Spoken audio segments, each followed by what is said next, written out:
DS defence academy में आपका स्वागत है। आइए, आज का टॉपिक है सर्वनाम।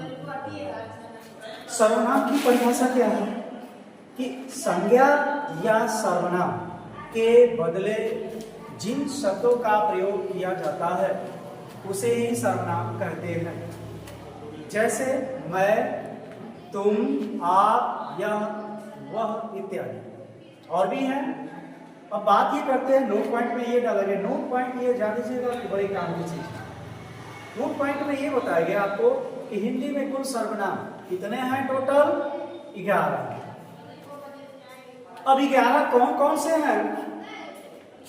मैं या हम, पहला। दूसरा तुम, तू या तुम। तीसरा आपका है यह। चौथा है वह। पांचवा है आप। छठवां है जो। सातवां है सो। और आठवां है कौन, क्या। नौवां नंबर पे 10वां कोई। 11 आपका कुछ। अब बात ये करते हैं कि इनका जो परिवर्तित रूप होता है वो अभी इसी में आते हैं। तो मैं या मैंने, मुझे, मुझको, मुझसे, ये सब मैं का ही प्रारूप होगा। और हम का प्रारूप हमको, हमसे, हमने, ये सब इसी में ही आएंगे। अगला है तू या तुम। तुमको, तुमने, तुझसे, तुझको, तुझसे, ये सब भाग आपके तुम में ही आएंगे।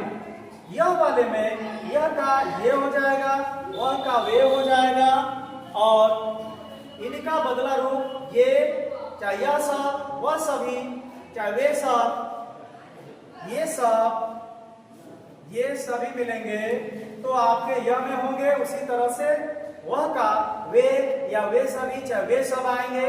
और आपका बदला रूप आपका, आपने, आपसे, ये सभी बदले रूप इसी के ही भाग में आएंगे। याद रखिएगा। अब आता है सर्वनाम के भेद।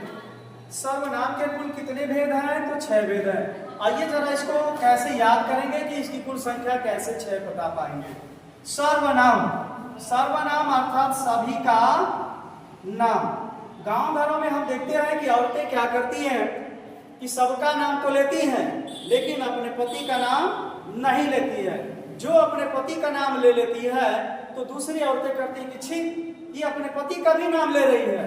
इस आधार से हम उसकी संख्या को दिमाग में बैठा सकते हैं।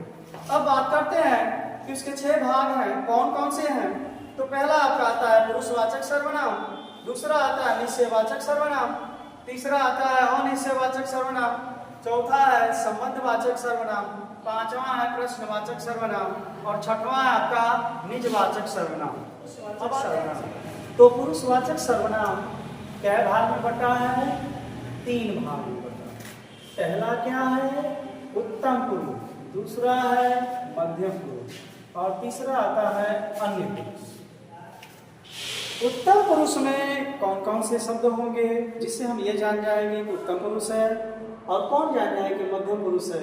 तो गांव घरों में, देहातों में जैसे हम शब्दावली का इस्तेमाल करते हैं कि हम तोरा से उत्तम बानी, क्या मैं तुमसे उत्तम हूँ, अर्थात आसानी से यह बात लिंकेज कर लेते हैं।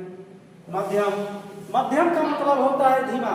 तो कोई ऐसा आदमी हो जो धीमे तरह का काम करता हो, मध्यम हो, उसको हम कहते हैं कि तुम मध्यम आदमी हो। तुम, चाहे तू, क्या हो जाएगा? मध्यम पुरुष में चला जाएगा। और मैं, हम, तू, चाहे तुमको छोड़ दे दिएगा। तो इनको, इन तीनों को छोड़ करके जो शब्द मिलेंगे सब वो किस में चले आएंगे? अन्य पुरुष में चले आएंगे। अब बात करते हैं निश्चयवाचक सर्वनाम। निश्चयवाचक सर्वनाम क्या बताता है कि जिससे हमें किसी संख्या के बारे में जानकारी होती है, वही आपका निश्चयवाचक सर्वनाम होता है। यह 2 भागों में बटा होता है। जैसा कि पहला एक आपका आता है यह। इसी का अगर ये बदला रूप ये मिल जाए तो भी यह निश्चयवाचक में ही चला जाएगा।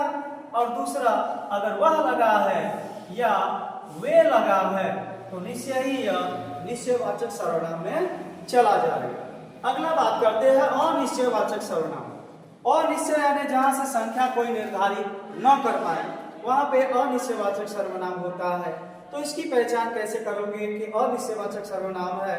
उसमें कुछ लगाव होगा या कोई लगा होगा। जैसा कि तौर पर हम उदाहरण के तौर पर भी समझ सकते हैं कि कुछ लड़के विद्यालय में पढ़ रहे हैं। अब इसे ये समझ में नहीं आ रहा है कि कुल कितने विद्यार्थी पढ़ रहे हैं विद्यालय में, ये नहीं समझ में आ रहा है। कोई लड़का हंस रहा है, कितने लड़के हंस रहे हैं क्या निर्धारित है, कुछ नहीं है। अगला आता है संबंधवाचक सर्वनाम।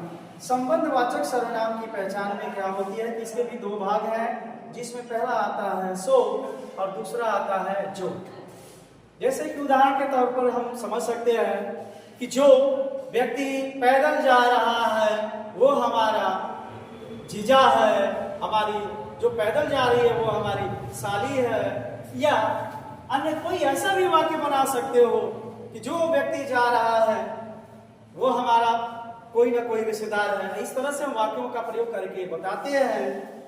इसलिए आप यह ध्यान रखिएगा कि जो और सो जिसमें लगा हो वो निश्चय ही संबंधवाचक सर्वनाम में चला जाएगा।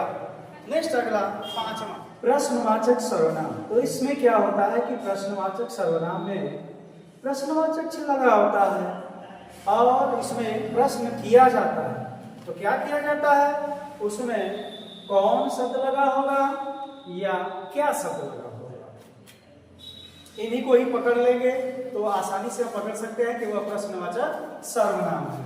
अगला आपका छठवां आता है निजवाचक सर्वनाम। निज का मतलब होता है अपनापन, अपनत्व, अर्थात जिसमें आप लगा हो, आपने लगा हो, आपको चाहे आपसे लगा हो। ये शब्दावली अगर लगे हैं तो निश्चय ही आप पकड़ लीजिएगा कि वह निजवाचक सर्वनाम है। आइए इसके पहले प्रश्न की तरफ चलते हैं। सबसे पहला प्रश्न आपका है कि निम्न में सर्वनाम कौन सा है। तो सभी लोग जानते हैं कि सर्वनाम कुल कितने होते हैं, 11 होते हैं, जिसमें आप सबसे पहले पकड़ते हो आप मैं, तुम, यह, वह, कौन, क्या, जो, सो, कोई, कुछ, आप। क्या इनमें से कोई है इस विकल्प में जो आपका होगा? पढ़ना है नहीं, घर है नहीं, गहरा है नहीं, लेकिन वह शब्दावली आपका इसमें मिल गए, अर्थात यही आपका सर्वनाम है। अगला आता है सर्वनाम के कुल कितने भाग है। जैसा कि अभी यहाँ पे दृष्टांत में दिखाया गया है कि सर्वनाम के कुल कितने भाग होते हैं, सर्वनाम के कुल कितने भेद हैं। जब भेद की बात आती है तो अभी मैंने आपको बताया कि भेद जो है औरतों से ही लिया जाता है। औरतें किसी न किसी का नाम लेती है, जब अपने पति का नाम लेती है तो कहती भी है कि छी अपने पति का नाम भी लेती है। जैसा कि हिंदू कथानक में ऐसा जो है अपने पति का नाम औरतें नहीं लेती हैं, तो छी वाली बात आ जाएगी, अर्थात क्षय हो जाएगा। अब आता है तीसरा प्रश्न, हिंदी में कुल कितने सर्वनाम हैं। तो कुल कितने सर्वनाम हैं, 11 हैं। आते हैं क्वेश्चन नंबर 4, चौथे प्रश्न की तरफ चलते हैं। उत्तम पुरुष सर्वनाम के किस भेद का एक प्रकार है। उत्तम पुरुष, आप ये देखेंगे पुरुष में आ गया, जैसे इसमें पुरुष आ गया इसका मतलब कहीं ना कहीं पुरुषवाचक सर्वनाम की तरफ इशारा कर रहा है, अर्थात पुरुषवाचक सर्वनाम होगा। कोई लगा हुआ शब्द है, किस प्रकार का सर्वनाम है। तो कोई से हमें ये समझ में नहीं आ रहा है तो उसकी संख्या कितनी निर्धारित है, अर्थात अनिश्चयवाचक सर्वनाम होगा। अगला है वह स्वतः ही जान जाएगा में वह किस प्रकार का सर्वनाम है। तो जो वह है यह स्वतः के साथ में जुड़ा हुआ है, इस कारण यह क्या होगा, निजवाचक सर्वनाम होगा। आप यह मत समझिएगा कि यह जो है पुरुषवाचक सर्वनाम, चाहे संबंधवाचक सर्वनाम या निश्चयवाचक सर्वनाम। तो सबसे पहले अगर भ्रम होता है तो आप क्लियर करें कि निश्चयवाचक सर्वनाम में क्या होता है, यह, वह, ये होता है। तो आप कहीं ऐसा मत समझिए कि वह लगा है इसकी वजह से हो रहा है, नहीं, वह स्वतः, अर्थात ये पूरा एक वाक्य है, स्वतः है अर्थात अपने आप, अर्थात निजवाचक सर्वनाम ही होगा। अगला है पुरुषवाचक सर्वनाम के कुल कितने भेद हैं। तो पुरुषवाचक सर्वनाम के जानते ही हैं कि तीन भेद है पुरुषवाचक के। एक आता है आपका उत्तम, दूसरा आता है मध्यम और तीसरा आता है अन्य पुरुष। अर्थात इस प्रकार से हमारी संख्या 3 होगी। यह मेरी पतंग है रेखांकित में कौन सा सर्वनाम है? यह वह अगर जिसमें लग जाता है तो निश्चयवाचक सर्वनाम हो जाता है, अर्थात वो निर्धारित हो जाती है कि यह क्या है, तो निजवाचक सर्वनाम होगा। कोई लगा है, कोई से भी आपको ये समझ में आता है कि कोई निश्चित निर्धारित नहीं है, अर्थात अनिश्चयवाचक सर्वनाम।